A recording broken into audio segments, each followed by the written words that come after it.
Salam sejahtera Malaysia, terima kasih kerana menonton video-video dalam channel ini. Sebelum kita mula, jangan lupa untuk tekan tombol subscribe, share, like dan komen. Let's go! Salam sejahtera dan salam perpaduan kepada seluruh rakyat Malaysia. Berita panas malam ini dipetik dari Malaysia kini bertajuk Jangan guna agama untuk raih populariti, titah Sultan Selangor.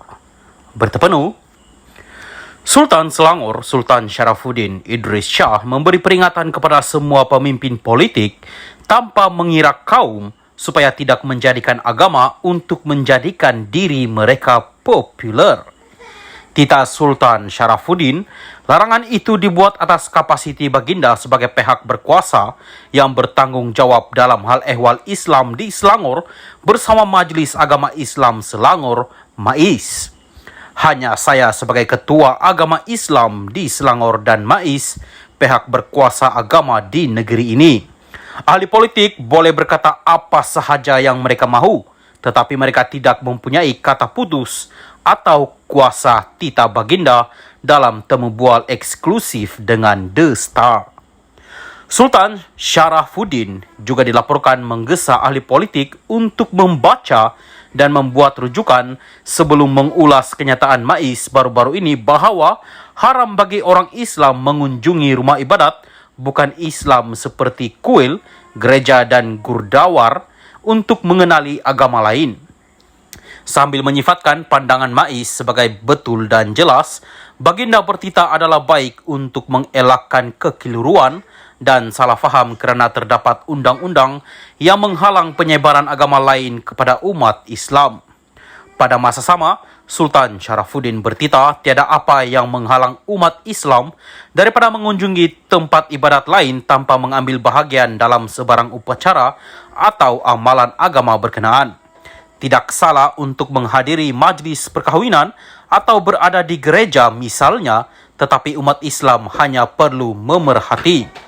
Begitu juga penganut Kristian, saya percaya tidak akan menyertai sembayang atau ritual di kuil Tau, titanya kepada The Star.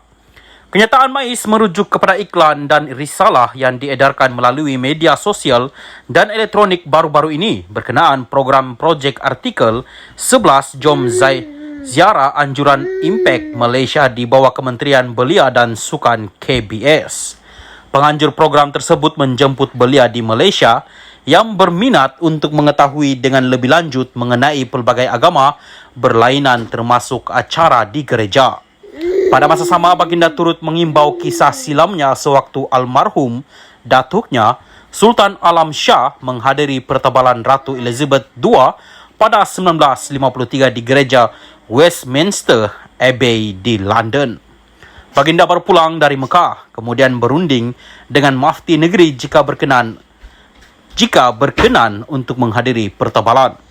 Mufti berkata tidak ada salahnya asalkan beliau tidak mengambil bahagian dalam mana-mana ibadah titahnya.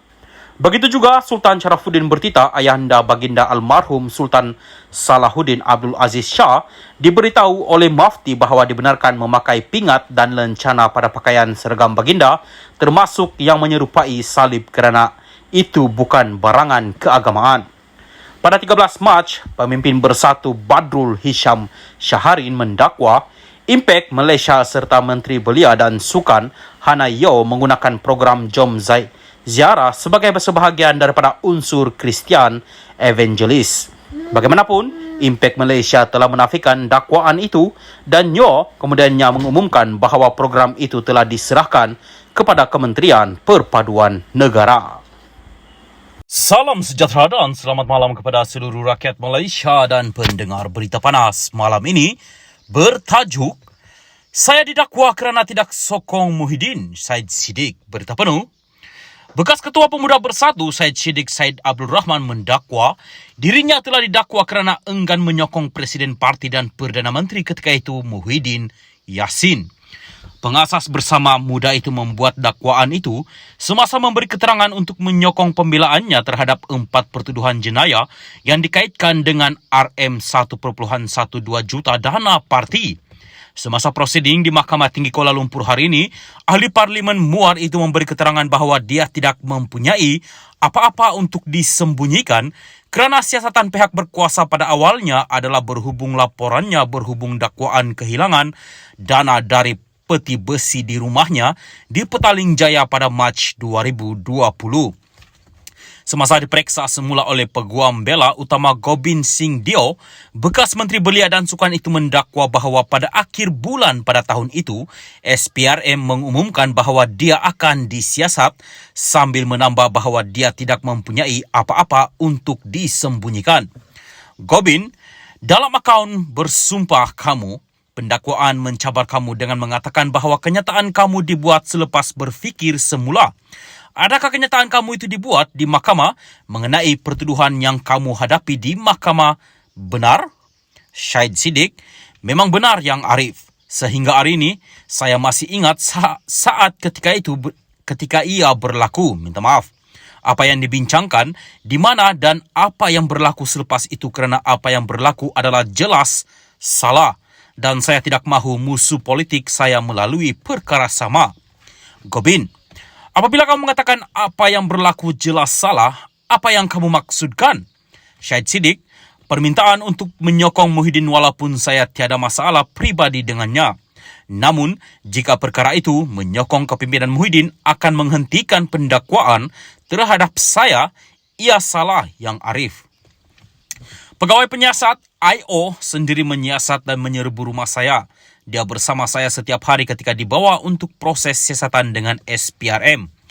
Untuk IO itu memberitahu SPRM adalah alat politik apabila tukar kerajaan dan saya adalah mangsa pendakwaan politik. Itu tidak betul dan berharap ia diperbetulkan. Saya tidak mahu musuh politik berhadapan perkara sama. Jika ada, saya harap perkara ini akan diperbetulkan.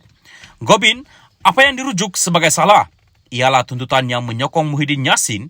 Jika tidak, pertuduhan akan dikenakan terhadap kamu. Itu yang awak cakap. Setakat yang kamu bimbangkan, itu salah. Syed Siddiq, betul, itu salah. Semasa peringkat pendakwaan perbicaraan tahun lepas, Sharifah Mahani, Syed Abdul Aziz dan Syed Abdul Rahman Abdul Asagov memberi keterangan bahawa anak mereka Syed Siddiq berada di bawah tekanan untuk menyokong Muhyiddin. Prosiding di hadapan Hakim Azhar Abdul Hamid hari ini adalah hari kedua perbicaraan peringkat pembelaan.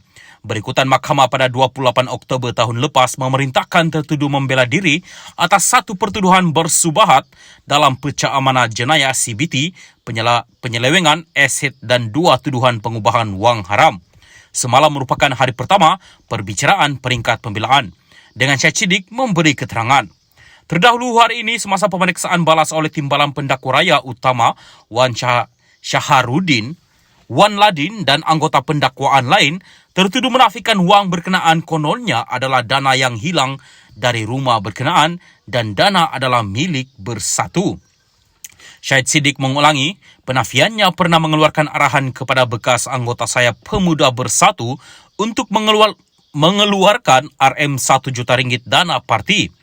Tertuduh berhujah bahawa RM120,000 yang didakwa oleh pihak pendakwaan sebagai dana parti sebenarnya adalah wang miliknya sendiri yang dikumpul melalui dua acara mengumpul dana untuk kempen pilihan raya di Muar. Syed Siddiq juga berhujah bahawa sejumlah RM100,000 yang didakwa oleh pendakwa raya sebagai hasil daripada aktiviti menyalahi undang-undang yang berada dalam akaun amanah saham Bumi Putra ASB tertuduh adalah dananya sendiri. Perbicaraan akan bersambung pagi esok.